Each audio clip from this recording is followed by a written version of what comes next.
Hello folks, this is Bob Leahy from PositiveLite.com, and I'm sitting today at the OHTN conference here in Toronto with Louise Binder. Now Louise is pretty well known in the HIV movement. She's been around for years, and I think even in the conference today she was mentioned as one of Canada's most outstanding advocates. So say hi to Louise. Now Louise, how long have you been doing, you're known principally for activism. Yes. How long have you been doing that? 17 years. 17 years. How did you get it? Tell me what was the driving force to get into that work? Well, I was diagnosed with HIV in the beginning of 1994, and at that point we had no treatments, and I was told I only had a couple of years to live. So I kind of thought over my life and thought, what would I like to do with the last few years of it? And I really felt that if I could save any lives by being open about my own status, and if I could let them see some faces of women and people in general, maybe there'd be less stigma. So I thought it was kind of going to be my swan song.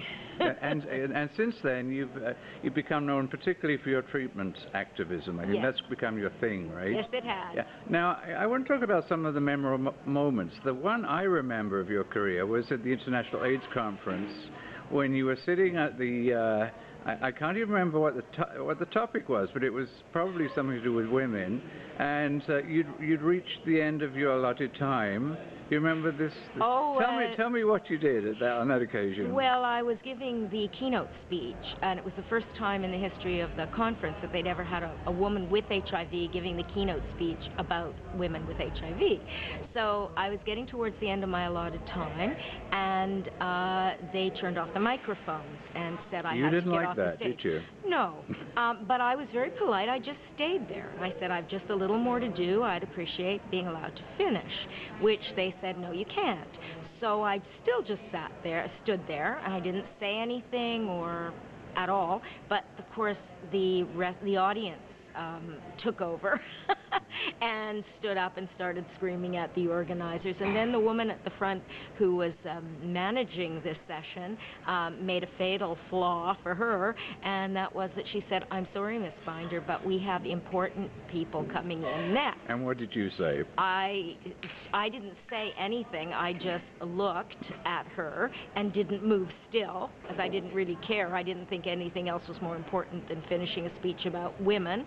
I think, just to put some context, I believe the next speaker was a certain president of the United States, was he not? Two people. Yes. The double bills, as we call them. Yes, that's correct. I've forgotten about the other bill. Bill yes. Gates and Bill Clinton right. were apparently the next speakers. But that didn't matter. No, it was completely not relevant to me finishing this speech.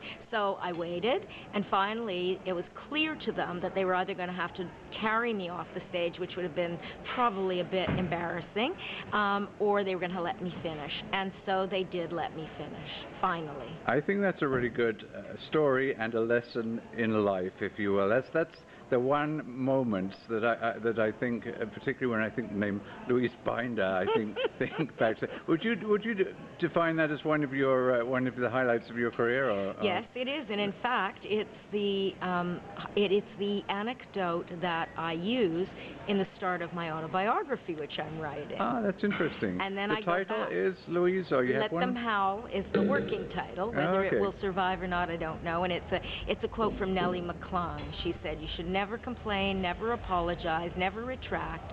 Just get things done and let them howl." And that's the way I feel. Yeah. Okay, another moment I remember too. You may not remember this, but you came to speak at PAN, Peterborough AIDS Resource Network, and you had what I thought was a very charming young man with you at the time, and I thought, boy, she's got a cute boyfriend. As it happens, who was that cute boyfriend? My cute boyfriend was Brian Finch. Yes, so he's not really a boyfriend, but well, I actually, believe it or not, I sort of connected. I thought, I connected the dots there, but maybe wrongly, I don't know. Well, he's certainly one of my great pals. Yes. Yeah. He speaks very highly of you. Now, that is sort of segues into what I wanted to talk about. Now, Louise Binder is also a blogger these days on PositiveLite.com, which, of course, I also blog on too, and so does Brian. Small world. Now, what interests me, Louise, is that your blog is not really political in any sense of the word, or so far, is it? Oh, you don't think so? No, I don't. Well, and if you agree, tell me why it isn't. Well, in some ways it isn't. It's I mean, I have an addiction to films, and so I have just addiction to the arts in general, live theater and anything, art shows, anything to do with the arts has always been a great pleasure for me. So I like to write. I've always wanted to be a film critic, really, and now I'm getting a chance to do that. Sometimes it's political when I see a film that is political. For instance, I just did a couple of did a critique of Inside Job, which is a documentary about the recession, most recent recession, and I do make a few political comments in there. And actually, if you read carefully between the lines, you'll see that certainly my politics are pretty clear in there. Yes. You see a lot of movies, don't you? Oh, I do. A lot of movies, and yes. you sometimes go to opera. Oh, yeah. I noticed you didn't like the Aida. I do not at like all. it. No, not at all. This is Except good. for the voices. Yes. Okay. And is it the intent for you to use your blogging? Is this the first time you've blogged, by the way? It is. And how are you finding the process? Oh, I love it. I mean, it's just a quick and easy way to just say what's on your mind. This is great. A few more questions. You know, PositiveLite, the philosophy, or at least the way I see it anyway, is we treat people not as whole people with interests quite aside and lives quite aside from their HIV. So that's why we have movie reviews. That's why we talk about our pets. So just a few questions. Do you have any pets? I have 3 cats. 3 cats. Who run my life. Ah. And I adore them. Yes. And we're great pals. Okay. Yeah, I couldn't possibly be without them. Tell me, what is your favorite television show? I don't watch television. You don't? Do you have a television? I have a television. But so you don't even watch Glee? I don't watch anything. Oh, my goodness. I only use my television for rental movies. Okay. So you don't... I see. Okay, your favorite kind of food? Japanese. Your favorite restaurant in Toronto? Pomegranate.